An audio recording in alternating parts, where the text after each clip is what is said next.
Hi, everybody. I'm Ken Vandermark, and I'm here with Claire Rousay to talk about Claire's music and ideas, and also to watch a performance that took place at the Option Series at Experimental Sound Studio in Chicago last almost exactly a year ago. It's kind of crazy. I didn't think about that when we were doing the programming, but it's kind of a nice, convenient moment. Hey, Claire, thanks a lot for being here tonight. Yeah, thank you so much for having me. Yeah, it's good to see you. It's always really nice to have these conversations with people right now and kind of touch base with folks that normally I'd be seeing in person. And I'm really happy we had the chance to work together a couple times last year, they were real highlights for me. Before the concert you did, I was completely unfamiliar with your work, being honest about it. And I can't remember if it was Tim Daisy or Andrew Klinkman, the other co-curators, who invited you to perform. But it was one of those really revelatory concerts for me. I mean, I talked to Holodeck on the first of these series of interviews, and their performance, which was actually last year, had a similar impact. I didn't know their work either. And it was like diving into a very, very deep set of materials and ideas and execution at a super high level. And, being honest, that experience is rare. It's amazing, and it's very inspiring, and it keeps me focused on listening to people I don't know, whether they're younger or like music from 200 years ago I haven't heard before. It goes all directions. So the performance was incredible. And we're going to take a look at that solo material. And before we go to the first segment, the thing that struck me immediately when I heard it live, and then going back over the footage I saw, is that the way you started, you made it clear from the first moment that this was not going to be a quote-unquote typical free improvised percussion concert. And you did that in a very efficient, subtle way, but completely in a way erasing the slate of preconception. And it was by rubbing the tom-tom with a mallet and the textural sound, the static textural sound. And from that moment, I was like, all right, you had me like that. Like, I was like, this is good.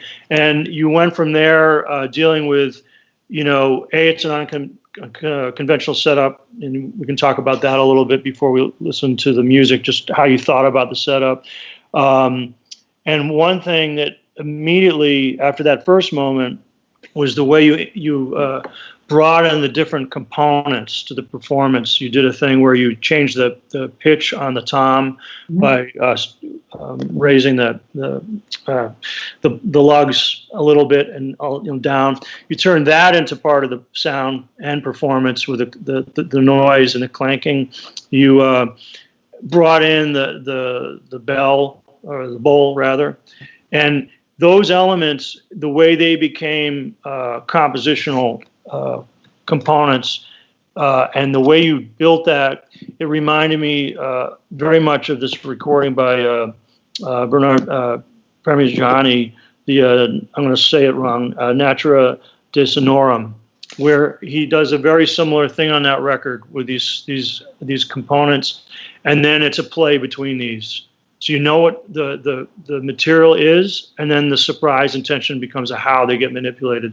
And I don't know if his work has any kind of influence on yours, but if you could talk a little bit about your thinking, just the kit setup, how you think about components and stuff like that.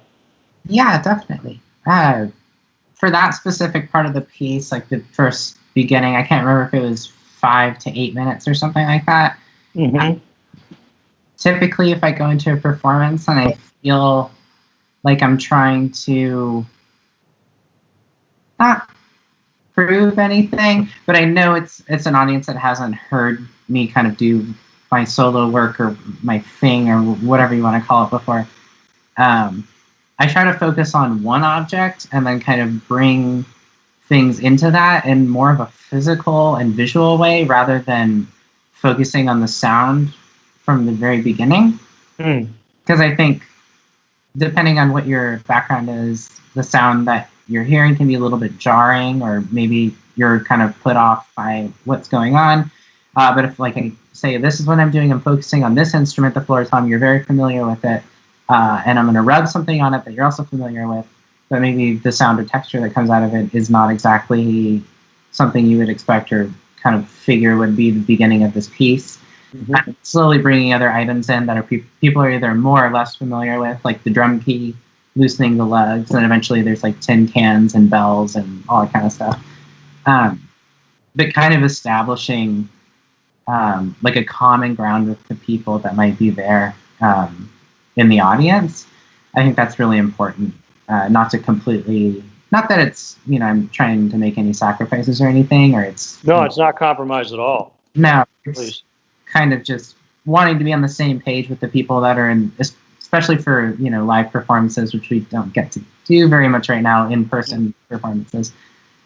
Those people are sharing a space with you, so I think you owe it to them to do the best to connect with them that you know how, and that's the best way I know how. So it's kind of bringing them into the environment that you're creating in that space at that time. Right, yeah, there's just, I want people to feel involved, but I also want to be able to, not make any compromises and express myself to the greatest extent. But I really do think it's important to kind of have these things that are less of like a hook and lure situation and more of a establishing commonality. Oh, that's a great way to put that. I really like that phrase, hook and lure and commonality. That's great. One other question, and then we'll go to this first part of the music. When you say you have an idea of maybe how to start, introducing something that people are familiar with, tom-tom, mallet, maybe doing something a little different than expected with that, but you kind of, when you add the other elements in, for this, is that like an improvised, in the moment set of decisions, or is it that you have a compositional framework? These are the things that this piece is about. I bring them in, or whatever, or is it just completely spontaneous? It was completely improvised. Right. To be honest, I didn't expect that many people to be in the room. Not many people know exactly what I do, especially at that time last year. I was really expecting a pretty low turnout and enthusiasm from only the people that I've kind of communicated with or other collaborators that were there. So I kind of went into it not really knowing exactly what the feeling in the room was going to be like. And as soon as I sat down, I just started improvising, which is the only thing I really know how to do in a situation that I feel extremely uncomfortable.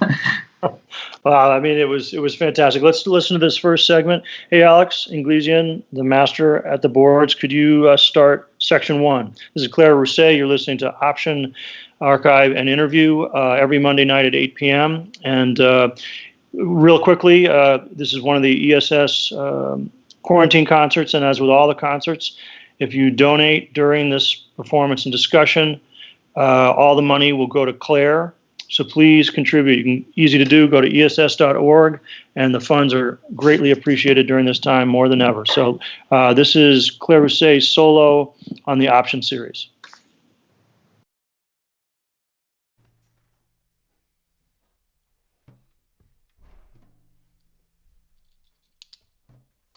Gotta make sure I can't see.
Hi, everybody. We're still here with Claire Rousay, and I'm still Ken Vandermark, and we're waiting for a couple technical things to get sorted out with the audio on the footage.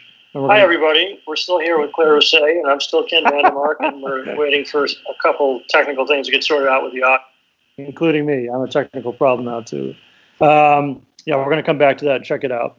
But let's see. I wasn't prepared for the confusion on that. Yeah, we were talking a little bit before about what's going on and how we're dealing with it or trying to deal with it. And I'm going to jump to another thing I was going to discuss was the interview you did on Tone Glow with Joshua Minsu. Yeah. Yeah, it was a great conversation, and you can get it if you go to the Tone Glow website. Really interesting. And a lot of great things in it. So I don't want to go over all of them because people should read it and get it themselves. But you mentioned, and he brought it up too, this relative to a recording you did, the statement that the world's burning, you should hold somebody's hand. Mm-hmm. And that's a very striking phrase on a lot of levels. I think right now it really hits home, maybe in ways that you didn't even intend at the time. I mean, when did you put that material together and that kind of the thinking of that phrase? So that material came out on an album called The Heavenly Touch on Already Dead Tapes and Records about a month ago at this point. The material was more of a compositional thing. So the material was composed over last year. I think the last time I was with you, Ken, I was finishing it up, which was November of 2019. And I already felt at that point that the world was reaching at this weird point where certain aspects of it are beyond no return, socially, ecologically, and on. But I think something that I've been thinking about for the last year or so is completely outside of music and the music and everything like that, that people weren't really getting the comfort they need in like the current climate, I guess, especially in the U.S., which is my experience. So I'm really only going to touch on that part of things. But I think that people have been so focused on either themselves or other people solving these problems, whether it be economically, socially, ecological issues, like so focused on fixing the actual problem or finding the root of the issue or trying to convince people of the root of the issue, that the emotional kind of side of things kind of takes a back seat. And we're supposed to be comforting other people and also solving these issues. And so far, I've really only seen people trying to solve the issues and not be there for other people, either within or outside of music communities. That's kind of something I really wanted to touch on, because regardless of what's happening around you, you still have those same basic emotional needs that need to be met. And I think that those are being met even less rather than more during a time like this. Yeah, it's so prescient, the idea of that, like when we're in this period now where people are really isolated even more than before, physically isolated and connected to that emotionally. Before we started the broadcast, we were talking a little bit and just going back and forth on how do you not feel completely overwhelmed in a situation that's really beyond your control? And if you go back to when you wrote this material and put it together, and that phrase, this is before the crisis we're in now, and that those feelings are already there, a feeling of you can easily feel pretty helpless, feel like what you do as an individual might not contribute enough, might not be significant enough. You feel lost in that. And so that phrase really struck me. And then, of course, in this context, it's like it just says even more, in a way, and on so many kinds of levels. And I was just thinking, in terms of that's a very eloquent, poetic way to kind of go at, like, hey, contribute. Like you might not solve the big problems or be a scientist or a researcher or a healthcare worker or whatever, but like just supporting each other, calling somebody up, or like the work that someone puts out. Like, you know, for example, Nate Woolley did a solo set on the Option curated quarantine concert on Friday. The whole night was amazing. But like, you know, just starting out with Nate, I mean, it was like, holy crap! Like, he's stuck in this place in Brooklyn, and he generated a whole new way to make stuff. He did it at a highest level possible, and I was just like, man, I gotta just practice and get in there and start working harder, you know. And that's like 1/2 hour thing that somebody did, and all night it was like that, you know, performance after performance. And we're wrestling with all kinds of things, including technical problems with this stuff as we're trying to figure things out. But just the fact that people are putting stuff into the atmosphere, and it can be as simple and as subtle and as generous as just reaching out to somebody like you're talking about, and having that be part of the discourse, the emotional discourse of what's going on, is so impactful and so positive, and contributes so much right now. So I was really struck by that when you talked about it. I'm going to check in with Alex to see where we stand with the audio. The visual was great. Claire looks great. But the audio is super cool too. Yeah, let's go back to this. So we talked about it earlier. I'm talking with Claire Rousay. This is the Option Archive live interviews segment of our programming on Monday nights through ESS Experimental Sound Studio. Please donate to Claire during this, like all quarantine concerts. The finances, the money goes directly to the artists involved, and support right now, as everyone knows, is really hugely appreciated. It's an amazing gesture, as we've been talking. It's a huge thing you can contribute directly, and just go to ess.org to find out more about how to do that. We're going to hear some music and stop listening to me talk for a while. Thanks so much, Alex. Okay.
Hey everybody, thanks to Alex Inglesian at ESS for sorting out our tech problem with the sound. We got everything going now, and we're going to start off with a few questions. Hey everybody, thanks to Alex Inglesian at ESS for sorting out our tech problem Alex, with sound. you have to figure out how to help me. Sorry, there's too many things. Alex has got like 45 screens going, and I can't handle 2. Okay, getting into it now. Some questions from people who are listening. The first is from Brantron. Have you found yourself to be more or less creatively motivated during the quarantine? Claire? It's strange because I felt more creatively motivated, I guess, but not necessarily all through music or sound or art or whatever. Finding other ways to be creative, I think, has been a huge source of comfort rather than focusing on music, although I have been, performing and practicing a lot. What do you mean by other forms of creative work? Just, learning how to do woodworking stuff. Oh, yeah. Okay. Mm-hmm. Learning how to cook different things and the way certain things from different cuisines that I'm not super familiar with interact with each other. Specifically, like Thai food. I hadn't really interacted with a lot of those kinds of spices and the difference between really basic things that I just had no idea about. And I think that's been more of where I've been at creatively rather than coming out with, like the billionth LP that somebody's putting out in the world. I think right now, trying to focus on other things. Well, speaking of material, like work-wise, music-wise, I mean, I was going through your recent releases, and there's like the Heavenly Touch that came out within the last month, specifically Water release, I'll Give You All of My Love release, the Claire Rousay LP. Yeah. And then you did the video V-Day shots as well. Did you do all the footage on that as well? Yes. Yeah, it's super great. I mean, granted, a lot of these things were set in motion before what's hit us right now. But did you strategize the things coming out because they're all super different, all different sides of your solo work, and whatnot. And did you strategize, okay, I'm going to show a big picture of what my work is about, as Claire would say, or is it just kind of coincidental that it happened that way? Very much coincidental. Like most people that I know, I go through creative spurts where I do, an hour or 2 of creative music, sound-based work every day, but I go through these spurts where I'm working when I'm home specifically, like not traveling or anything. I'm doing 8 to 10 hours every day, and that's kind of when I get these big chunks done, especially between tours, which is not so much of an issue right now. But in the spring and summer of last year was when I was having a lot of these creative spurts. And I think just timeline-wise for like record releases, by the time I submitted it, it got pressed and came out. It was just all in the same area. But I do think it's interesting that it all came out at the same time. I'm really proud of that duo record I put out with Alex Cunningham, specifically the Water. Because I think that's like really the only thing I'm playing exclusively drum kit on. And I think that's the only thing I've put out recording the drum kit in like a year and a half now. Okay. That was really interesting. How do you describe your approach to the drum kit? Because the footage that we're looking at from the option show you did is like an unconventional setup. Is the drum kit like a more conventional setup? For that one, it was a little bit more conventional. I had, so for the video that we were just watching, we had the snare drum and then the floor tom and everything else was objects. But for that recording, I did have a bass drum, and then I had more, some cymbals, not necessarily on the stands, but they made their way onto the drums throughout the recording. And that's like a huge, range of, like pitch-wise, it goes everywhere. Like you can create a lot of different stuff that's, either harmonizing with what the violin's doing or just doing totally textural stuff. But you are working with like a way larger range of options. So is your approach somewhat similar to the approach with a more unconventional kit, or are you going at it like in a totally different thing? No, I think it's pretty similar. That, in the video, that's kind of like one area of thinking. Okay, great. I have another question for you. This one's from Brunhilde 13 or Brunhilde 013. I'm not sure. How does your background as a percussionist performer affect your work with ambient sound, mixtapes, recordings, and vice versa? All right. Well, for that, I'm trying to think. It all kind of just seems like the same thing to me, which is really strange. Like all those ideas and all the ways I'm approaching things kind of just manifest themselves in these different, I guess, like genres or sounds. But I think the more ambient sound mixtape kind of thing is a reaction to doing so many things the same way forever and being able to like finally have these new resources to get out and do like kind of a different aesthetic approach, but kind of still conquer the same things. Mm-hmm. Okay, well, we're gonna go to another section of music, which leads in pretty well with the next question and some thoughts I had about the part. The second part of your performance, I broke it up into two parts because they function on their own, but they're definitely connected, and it'll be clear when we hear both. There's a three-tone motif that carries from the end of this second segment. It's the focus of the third segment, but it's a nice place to break them up just to deal with different things. And the question is from AC Wilson 99. Claire, which can works better for you, soda pop or beer, Coke or RC, Lone Star, PBR, Schlitz, or Kraft? And before you answer that, I mean, that's kind of connected to thoughts I had for the second section, where this part of the performance, the materials aspect, unusual materials kind of come to the fore. You use, like, I think it's a tile, as well as duct tape. There's like, I couldn't quite make out what it was, but it's some kind of object on a chain. And, you know, to be honest, sometimes when I see people reaching for unconventional materials, whether they're a percussionist or any other instrumentalist, you know, sometimes it can be gimmicky. You know what I mean? It's like, okay, that's you know, and like so. But I was amazed by what you did with the duct tape, because you had complete control over the sound, the rhythm of it, how it placed in the sound space.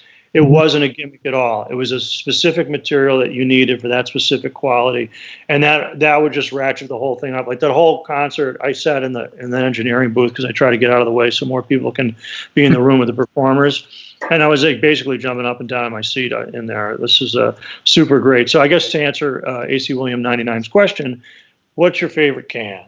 And what's your favorite duct tape? Yeah, no, I don't really care about the can. As long as it's been used and it's not full. Well, not true. Sometimes I do use the things that are full, but mostly an empty can works. Okay. You're not going to get any can endorsements. You just blew it, man. Hey, Alex, can you cue up section 2 for us? We're listening to Claire Rousay talk. We're listening to Claire's music from a performance last year on Option. This is the Experimental Sound Studio Quarantine Concert Series, the Option Edition, which happens on Monday nights at 8 p.m. Please tune in. These are archived for a while on the Quarantine Twitch page, so if you can't make it at 8 p.m. Central Time, come back and check it out. Please donate if you can. It's greatly appreciated. All the funds will go to Claire. Go to ess.org and please give some dollars to artists in need right now. It makes a really big difference. Thank you, Alex. Cue up part 2.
Okay.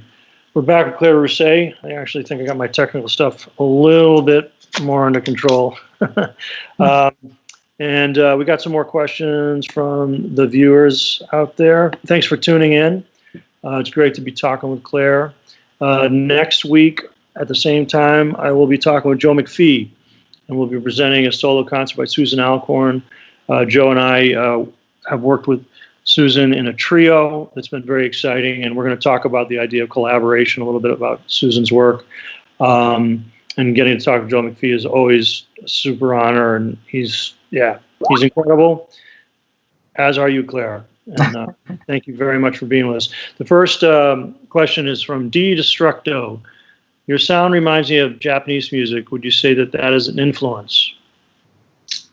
Yeah, I would say like a lot of the like input mixer stuff that comes out of Japan, especially like in the late-ish 90s, there was a lot of like the no input mixer thing. And I think that is like a pretty big influence. I can't say that I'm, an expert or like really studied on like non-music from Japan or like experimental music, aside from like the typical people that someone would reference.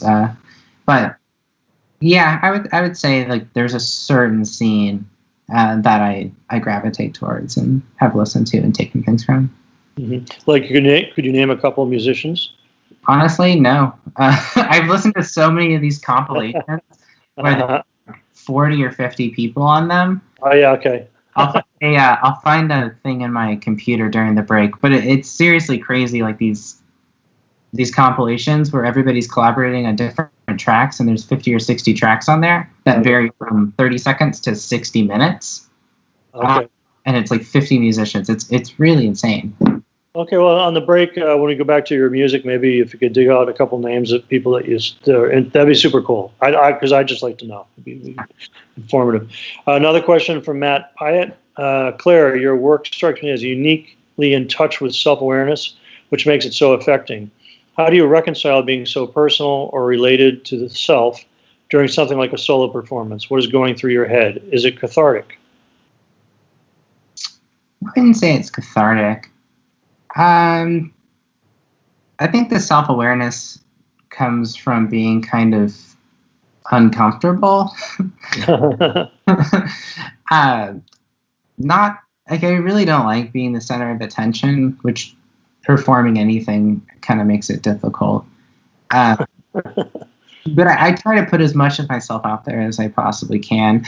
I really do like the idea of connecting to people either one-on-one before or after the concert, or as much as I can during the concert, which is a little bit hard if you're like in your zone and everything. But collaborating with other people is really interesting in that way. I know this is talking about like a solo performance, but more than anything, the kind of like hyper-personal kind of way that plays into everything is really before and after the concert. I really like interacting with people that even choose to show up at the concert, and I think that can influence the way that type of like that very specific performance can go. I think that's typically what I draw everything from, or the like. I know it's a typical improviser thing to say, like, oh, everything influences me, especially the day of the concert. It's, I just take everything from the day and it's really like brought into the music. But I think that is really true, because your most recent experiences, whatever they are, feel much larger than it can be in like a past tense or like kind of looking back on it. So like bringing it to a solo performance, I think I take like what happens that day and those specific like one-on-one interactions that I've had and kind of try to make it less of like a personal narrative throughout the solo performance and more of an interaction with those people that I connected with throughout the day. It's not really cathartic, but I'm just thinking about it the whole time. So I guess what's going through my head is like, hopefully I, tipped enough at the restaurant, and hopefully my friends don't hate the concert. But also, reflecting on the people that I really love being around and the people that seem to like being around me. I have a question of my own connected to this interview you did with Joshua Minsu on the Tone Glow site or presented through them. And you referenced something called a term, an honest piece of work, which I really struck me. You know, what that means on a lot of different kinds of levels. I mean, I have thoughts about that from my own standpoint, like doing something that I feel is a real statement, you know, however we might term it. But the way you think about that, how would you explain that idea, that statement in terms of your own creative output? What does that mean to you? Specifically, an honest piece of work? Yeah, just that phrase. It has a lot of levels to what it could mean. And I was just wondering if you could talk about that a little bit. Yeah, definitely. I have lived a lot of my life not the way that I want to. And I think I've been dishonest, not necessarily in a malicious way or in a way that harmed others, but a way that definitely made myself uncomfortable and harmed myself at various levels. And I think being honest with yourself while making work is a huge hurdle to get over. And I think going into making an honest piece of work is really just being honest with yourself, whether that be, have I made this statement before? Like, is it worth making again? Because a lot of people reference earlier material, and I think that's fantastic. That's a whole other tangent. But am I being honest with the people that are putting out the record? Like, do I think they're going to sell any records? Do I care if I sell any records? There are a lot of things outside of the music that kind of play into the way that I create a work, especially the way it's being presented. If it's like an LP or just like a solo performance. I know I did one of the quarantine concerts live from this very bedroom. I put, a couple weeks into that performance, writing a piece that specifically fit that situation, and it felt honest in a way that it wouldn't, maybe not digitally, if it was being played in a, like personal setting where you could actually be in the same room as me.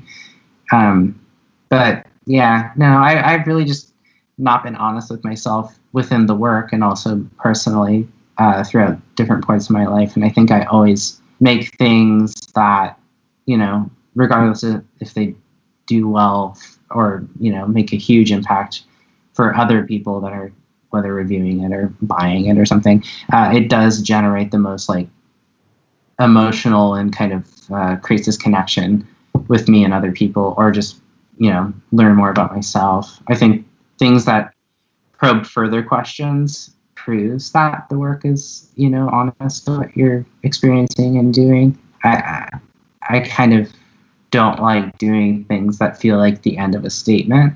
I feel like things need to be kind of like pushed forward, regardless of if it's releasing a record and, the record date comes out, that's what the record is. I think if something could play into that more and propel that forward, it feels more honest and not just, like these little segments. And that's how I feel performing too. Like, it feels more honest if there can be some introspection on the back end of things that could maybe change the way it's perceived or presented or something like that. Great. That's a great answer. Thank you very much. I'm going to take one more from the audience, and then we'll go to this third segment. Again, this is Claire Rousay in conversation. Ken Vandermark. We're on the Option Archive Live series. Next week, Joe McPhee will be with me at 8 o'clock Central Time. I want to thank Experimental Sound Studio for all they're doing with the quarantine concerts. It's an incredible contribution, very inspiring. I'm proud to be working with everybody over there. A big shout out to Alex Inglesian, who's an extraordinary engineer and dealing with all of these concerts and all the technical stuff going on with all the different people playing. He puts up with me, and I don't even know how to hit a mute button half the time. So thanks to him. Please donate through ess.org. All the money, like the quarantine concerts in general, will go to the people involved in these performances and broadcasts. So that money will go to Claire. If you support that work, please support with some money. It's hugely helpful. It goes towards bills and rent and whatever we all have to deal with right now.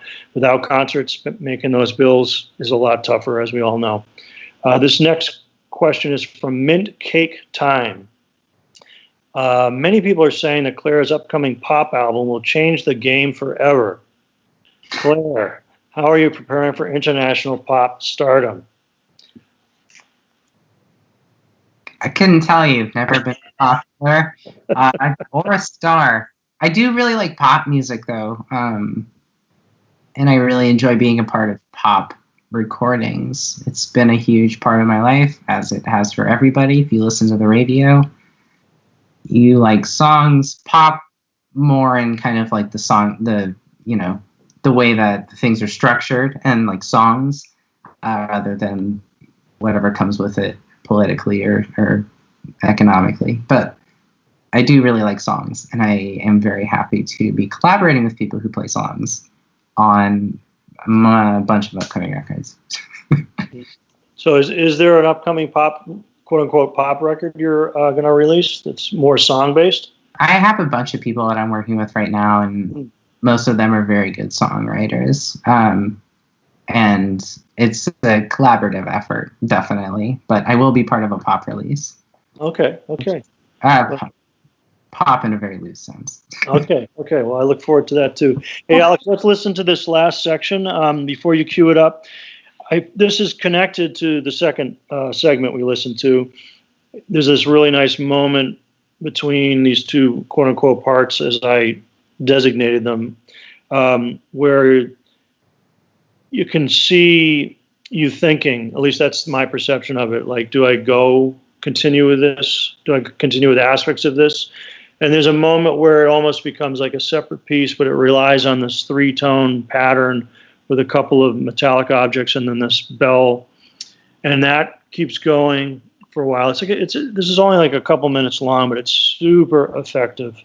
And it underscores a thing that I find very effective when it's used at the level that you're using it, where, okay, this pattern sets up implications, melodic and rhythmic implications. And there's a thing almost intuitively as a listener that you want the pattern to be completed. Like you're waiting for the third sound on the bell. Like that's the way I heard it, that was the third sound. And sometimes you would like hesitate, or it wasn't even like you'd pause, but there's like an elasticity to that phrase. Mm-hmm. It creates this really amazing tension. And the way you construct this thing is fantastic. So there's two questions on my end. Is this a compositional framework that you had anticipated, or is it something you arrived at spontaneously through improvisation? And how do you deal with the issue of a pattern? Because on one hand, they can be extremely effective as creating like a sort of structural element, a way of moving something forward, but they can also become a problem, in my experience, where they can kind of, you can get stuck in the pattern, and it's like, how do you get out? Like, how do you stop? How do you end it? How do you shift from it? And the way you just resolve it in this 2-minute segment is a microcosm masterpiece. It's like really fascinating. You take such limited elements of this motif, and it's like a little world in there. And in 2 minutes, you create it's like a jewel. It's really incredible. So Alex, if you could cue this last bit up, and then maybe if you could talk a little bit about how you thought about it at the time, or looking back at it now, how you might consider it.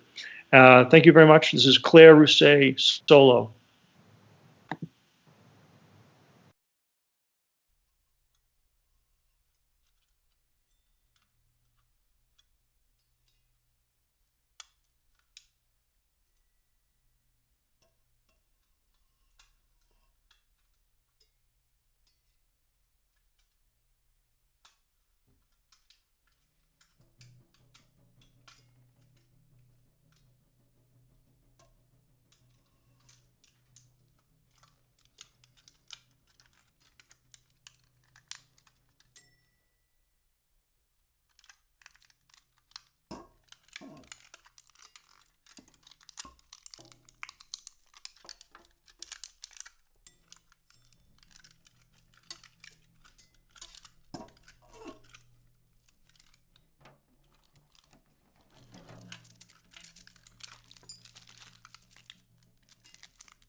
Hi, everybody. I'm Ken Vandermark. I'm talking to Claire Rousay. We're going to wind up the Option Archive live interview broadcast tonight. I'd like to thank ESS, Experimental Sound Studio, all the quarantine concert performers that have been playing so far and will become upcoming in their performances, musicians doing all they can right now to keep things going and supporting each other. It's been a remarkable time. Many positive things happening during a difficult period.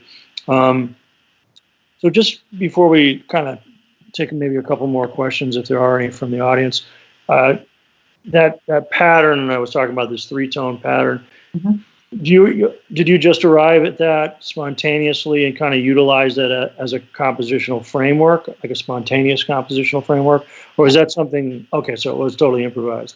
Yeah, the whole thing was totally improvised. But once I arrived at that point, it almost felt like, oh, I could use this structure for a little while. And then because that section is so short, I realized within, that short amount of time that this isn't conducive to like a longer performance. This is definitely going to be, it's going to have the most impact on me and hopefully the other people listening within this tiny section of time. And the progressions that could, like, as soon as I started repeating that kind of motif, it came very, it was really clear to me that I only had there was so many limitations within this little pattern that I had to utilize things kind of quickly, because over a long period of time, I don't think the subtleties would have been picked up. I'm like dragging an object on a bunch of different objects and drums. And it seemed like the textures I was getting, however many times I did it, it wasn't going to go anywhere outside of, it wasn't going to propel itself forward. If anything, it was going to be more introspective and kind of like pick up these little micro things and just go deeper and deeper until I got out of it. I very well could have just gone in and in and in to silence, basically. But instead of doing that, I kind of just kept this kind of stagnant thing with little, accents here and there. Yeah, the choice is really amazing. It's so rare to see improvisers do short statements. I don't know why so often in a performance people play like a set without stopping. Right. Like almost all music, there's definitely exceptions where music goes much, much, much longer, like if you're like it's a no play or something. But I'm talking about there's sort of this seems to be a weird unwritten rule that you start a set and finish it without ever stopping, or that happens a lot. Right. And it creates this real problem with structure and form, because master players, I think, are able to, if they approach things that way, that duration of 40, 50 minutes, whatever that they choose, they can bob and weave and create expansion and contraction and keep the interest going. But very often you get a very similar waveform, which is the arc. Right. And an arc's an arc is an arc after a while, So it was super effective, I thought. You finish this performance with this short statement, self-contained. It's all what it is, and that's enough. And it was so exciting to hear that, because I'm surprised actually more people don't think that way. And the music, I think the materials, as you just described, from what you said, they indicate what they need. Like you could have gone another way with it because it's open-ended. Right. But in this particular case, you chose, okay, the material suggests it's a short thing. I keep the detail. By reducing it, it's going to say way more in this particular approach to it. And it definitely did. It was super great, super fantastic. We have 2 more questions, and then we're going to call it a night so Claire can get on with her next massive project, including international pop stardom.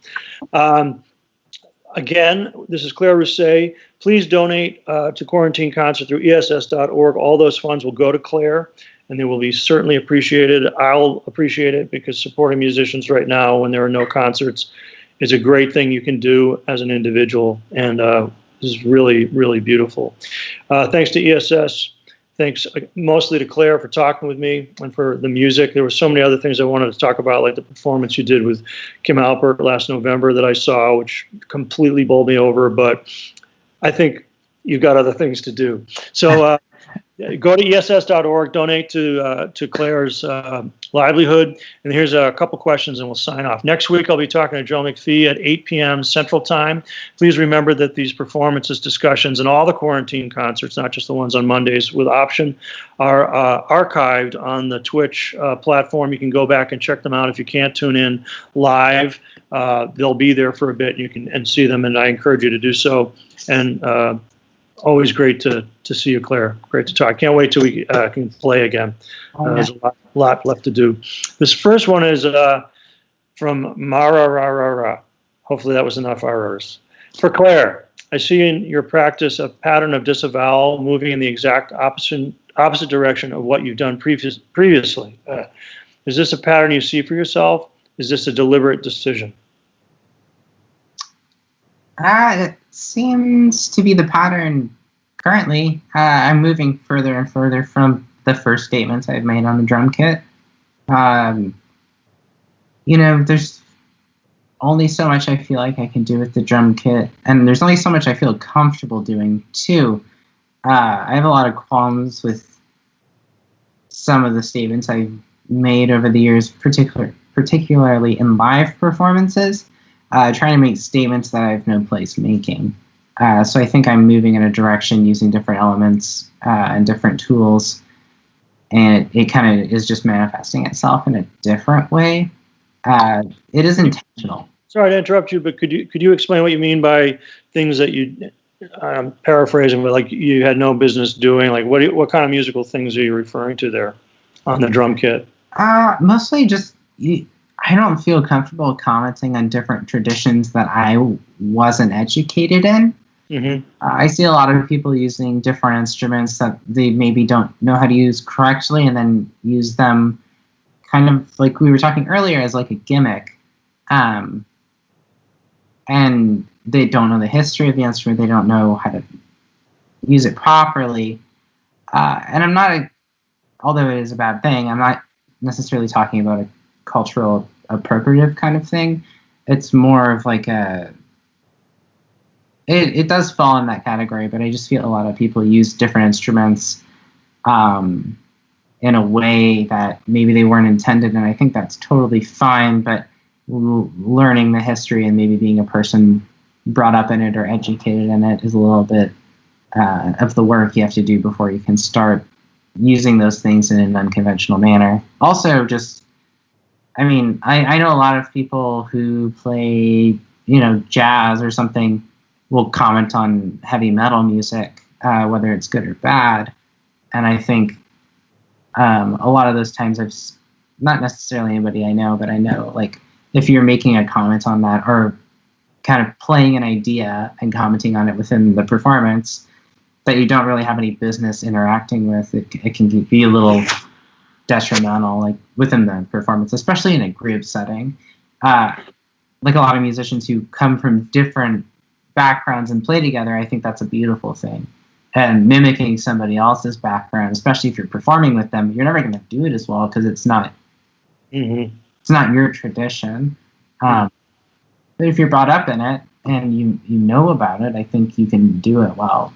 And I think I tried to do that for a long time, especially on the drum kit, with like mimicking jazz kind of structures and like motifs on the drum kit, like using specifically like stuff from like early swing music. Mm-hmm. I was interested in it at a time, but I don't know enough about it to be able to, integrate it into the music in a way that matters. It would just it would sound like somebody skipping the radio, Mm-hmm. Yeah. It's kind of connected to your thing about an honest piece of work, right? Yeah, it's not me. Like, I moved from Canada when I was 5. I'm like a young woman living in San Antonio, Texas, who listens to, like non-music, the sounds of outside, and apparently pop music, and Yeah. me. Yeah, that's what you should, exactly what you should be doing. Yeah. All right, here's one last question, and then I'll send you off. This is again from D. Destructo. I read on your Bandcamp page that your recordings and performances explore queerness and relationships. Was wondering if you could talk more about that. Yeah, no, totally. That kind of goes back to the honest piece of work, honestly. For a long time, I wasn't identifying as queer. I also wasn't identifying as a woman. And now that I've kind of come out of that and know, what I feel and have processed everything, and I'm projecting that confidently, and kind of living up to what I believe is for me, for like my life, including that information in like the bios and Bandcamp and CV and everything like that, feels really important. And it's something I haven't been able to explore my whole life, even though it's kind of been a part of me my whole life. Specifically with like the queerness and like an openness to talking about relationships and intimacy. That's not something that came naturally to me. So like it felt very unnatural and I felt very distanced from it. And when I was able to accept those things and live honestly and create honest work, that's kind of what it became about, I guess. But yeah, I just like learning to be yourself goes back to so many of the things I've been saying. Like, yeah, if you're not expressing yourself honestly, what you're saying maybe like it might not be worth saying. Mm-hmm. And Clara, thanks so much. This is Clara Rousay. It's been a real pleasure to get to see you and talk to you. An amazing conversation. Thanks for the questions that came in. Thanks for being so open to talk about everything. Clara, got a lot to think about. Amazing performance that I got to look at again today. Claire Rousay, please donate to the quarantine concerts definitely tonight for Claire. Go to ess.org. All the funds go directly to the musicians involved. It's a huge, huge thing that Experimental Sound Studio is doing. Thanks to Alex Inglesian for being very patient, especially with me. And thanks for listening. Claire, I hope to see you soon and to do some music soon. Thanks so much. Yeah, thank you for having me. Have a great night. Bye-bye.